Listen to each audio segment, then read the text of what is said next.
Hello! Today I'm going to give a brief intro to setting up your guitar so that it plays its best. I'm also going to be reading a bunch of information to make sure that I stay on track because, yeah, that brain up there.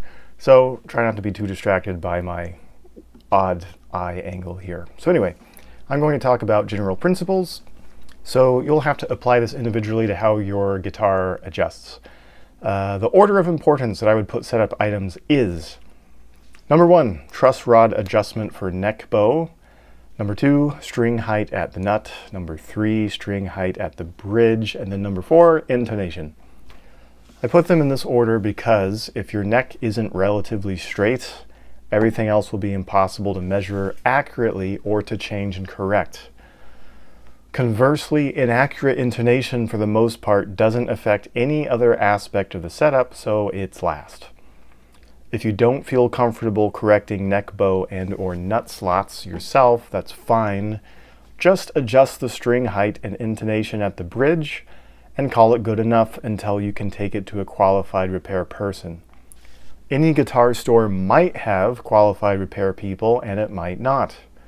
So I would suggest looking for someone nearby who actually works on the gear of professionals when they need it. Almost every town has at least one person like this, and if yours doesn't, the next largest town or city nearby definitely does. I've been using tools and gauges by Music Nomad recently. Definitely not sponsored, just saying, so that's what I'll be using. There are many options these days, so check out stumac.com. Check out your favorite string brand. They probably make accessories with tools and gauges too. Amazon, whatever, find something. I'm also going to talk about how you can just, how you can do quick checks with sight and sound if you don't want to actually measure stuff and get too detailed. Okay, so number 1, truss rod adjustment for neck bow. The tension of the strings causes the neck to curve this way, just like a bow and arrow, which is why it's called neck bow. A very small curve is great. Too much curve is harder to play and intonate properly. A completely flat neck can feel uncomfortable if you have a heavy touch, and a neck with a significant backwards curve that direction is unplayable and will feel and sound similar to a nut that's too low but worse. In short, you would have a lot of buzzing right here, and then it would slowly get more playable up there. It's just not usable. To check the bow in the neck, use a capo at the 1st fret or wedge a pick in between the strings so that it holds down the 6th string at the 1st fret. That's what I'm going to do. Just wedge something in there. So now we have the string locked in place at the 1st fret. Let me find my place again. Next, hold the string down between the 12th and 13th frets, so right there. This makes the string into a straight edge tool from the 1st to the 12th frets, which is often the length of the neck that is affected by the truss rod. The truss rod is a metal rod in here which reinforces the neck and allows it to be adjustable, right? Some more modern guitars might have a longer truss rod that acts on a greater distance of the neck, so you might try checking up to the 14th fret or wherever the neck meets the body. The 12th fret is usually a safe bet, however, so I would start with that. Using this string as a straight edge, we're going to put a feeler gauge in between the string and the 6th fret, which is the middle part of the neck that is affected most by truss rod adjustment. Okay, so here's my gauges here. We have feeler gauges, just like you would use if you were a mechanic in some other field. I like the neck on my guitars to be curved, but only very slightly, in the realm of 6 to 7 thousandths of an inch. This gauge set has a 6/1000th and 8/1000ths right here. So if the 6 is a little loose and the 8 is a little tight, that's perfect for me.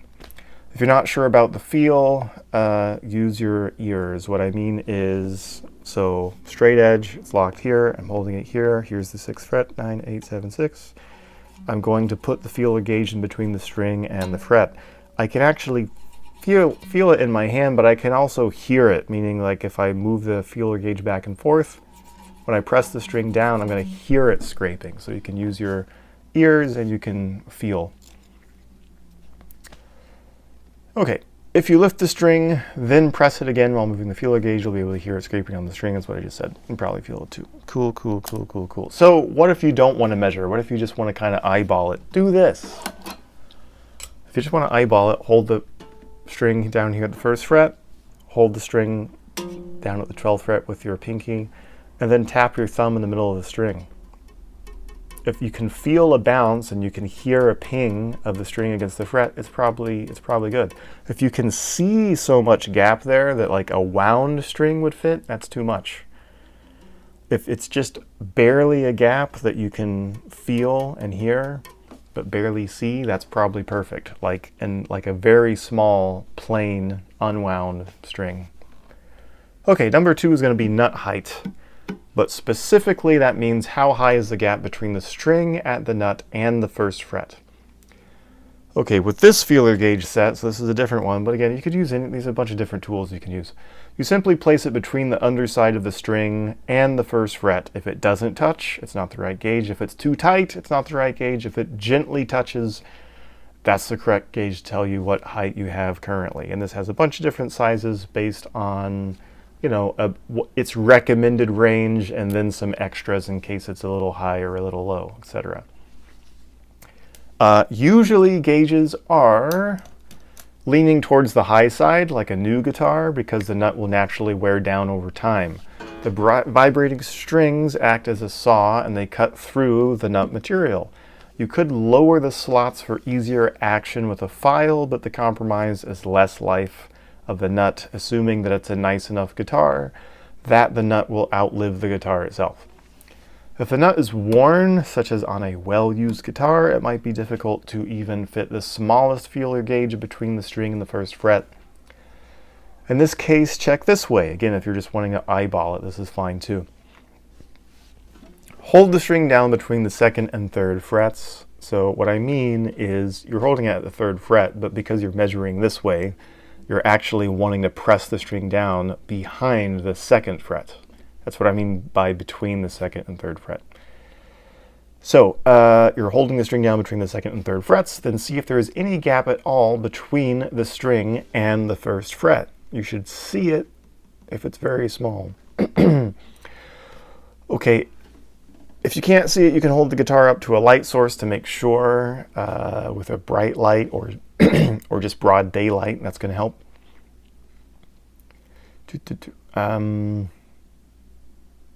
Okay, if you also can't see it at all, again, you can hear a gap by tapping the string against the 1st fret. What I mean is you hold it here and you gently tap the string. You'll be able to feel a bounce and hear a ping, even if it's so small that it's hard to see. If you have no space at all between the string and the 1st fret, when holding the string between the 2nd and 3rd frets, you might need to raise or replace the nut somehow. And definitely if you experience string buzz when playing open strings, but there's no string buzz when you're playing up the frets, it's probably a nut that's too worn and needs to be raised or replaced. But again, like I said, it could also be like the neck is just bent backwards. Okay, so those two things people are often less comfortable doing them themselves compared to like taking it to a qualified repair person. But if you have the tools and the know-how and you're confident, you've tinkered with other things before, not just the guitar, then yeah, it's really not a big deal. It's actually pretty easy to do. Again, I didn't even mention, so like the truss rod, usually you adjust it either here or at the heel. Acoustic guitar, it might be inside. It's just general righty-tighty, lefty-loosey stuff. Adjusting the nut, you either file the individual down further, or you raise it with a shim, or you replace it.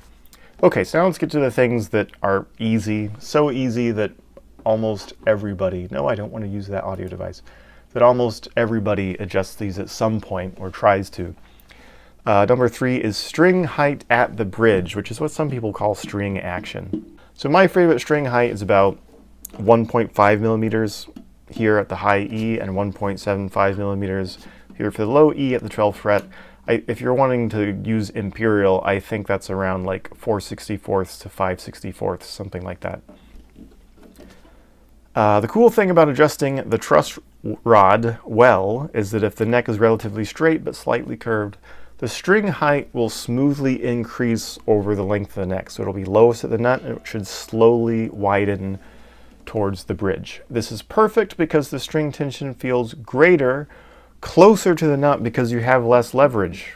It connects here, so you have a very stiff string there. You have a much looser string back there. You have more leverage in the middle of the string, so having a greater distance actually feels similar. It also gives clearance to the string so it can vibrate. Strings oscillate in an elliptical pattern, so they need more clearance in the middle of the neck than at the nut or the bridge. So when everything's set up the way I personally like it, I'm usually getting around 1.5 millimeters for the high E at the 12th fret, and it might increase to about 1.75 at the last fret. Then the low E is about 1.75 millimeters at the 12th and increases to about 2 millimeters or a little bit more towards the last fret. If you only play lightly and use distortion, you can get away with a lot lower. If you play an acoustic guitar or you like to play very loudly with your right hand, you might like it higher. You can adjust. Okay, and number 4 is going to be intonation, which you also set at the bridge. Oh, by the way, adjusting string height, that might be important to say. Usually for like a guitar like this with the floating bridge, this is very similar to a two-pneumatic bridge that you'd have on like any Gibson or Gibson copy. I'm going to go left. Counterclockwise is going to raise the bridge and clockwise is going to lower it. If you have a Strat, you're usually going to have an Allen key wrench of some sort with individual saddles. So again, figure it out on your individual guitar, but the principles are what matter. So intonation in this context just means how in tune the string is across its entire length. A great way to compare is using the 12th fret harmonic versus the fretted note at the same fret, like that. Using the phrase fret flat forward, if the fretted note is flat compared to the harmonic, move that bridge saddle or the entire bridge forward towards the neck. If the fretted note were higher compared to the harmonic, you would conversely move the bridge saddle or the entire bridge rearwards. On a floating solid bridge like this, again, there's a foot plate and then there's one giant bridge saddle for all the strings, and it's curved to try to adjust for each string, but it's never going to be perfect. Anyway, it will not be perfect, but you can get very close. If you have a lot of bridge adjustments and individual string saddles like most modern electric guitars, you might also try the harmonic at the 19th fret using the same fret flat forward routine. Again, so here's the 19th.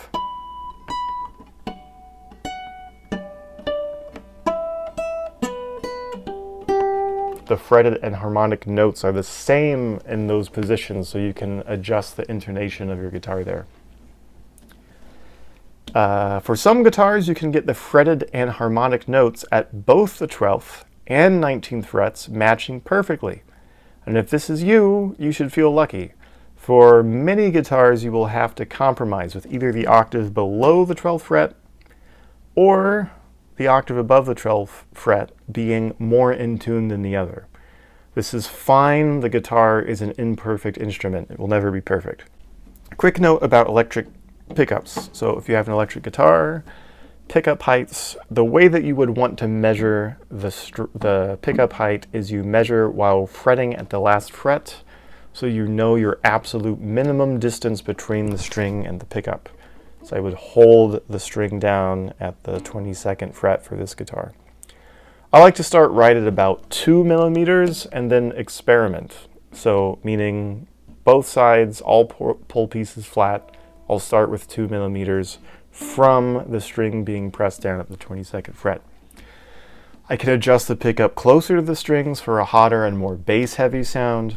I can adjust it further away for more treble and a weaker signal, but probably better dynamics.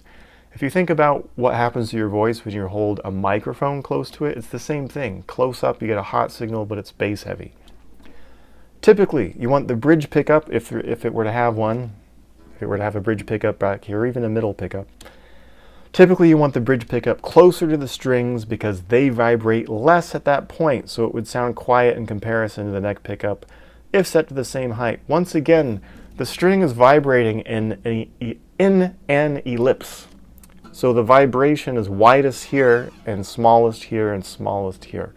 So if the pickup can only hear the string right here, it's going to need to be very close to the string so that it can actually sense that vibration. If any of the strings are out of balance with each other, try tilting the bass side of the pickup further away from the strings, or adjusting each individual pole piece to taste. Usually it's the bass side of the instrument is a little bit too loud and boomy, so you might back that away further than the 2mm starting point. The magnets in the pickup, they pick up the string core more than the wrap wire. So it's normal to have staggered pole piece heights, as in if this were a regular modern electric set where it's 3 wound and 3 unwound strings, starting from the low E would be low, middle, high for all the pole pieces. This has a wound third because it's kind of like a heavier jazz set. So in that case, it would be like low, middle, high, highest, and then low, middle, something like that. Okay, once again, this is all general principles, so you'll have to figure out how this applies to your individual guitar. So check out other videos, check out posts on guitar websites, check out the owner's manual to your instrument. But again, the general principle is about just what you're aiming for. That's kind of my goal here. You're aiming for a relatively straight neck, a relatively low nut height, medium-ish string height at the bridge, higher for more dynamic range, lower for easier playability, and then you adjust intonation last to make sure that it's in tune. And then pickups to taste. A good medium point is 2mm, and you adjust from there. So anyway, that's about it. Thanks for watching. Have a great day. Thanks. Bye.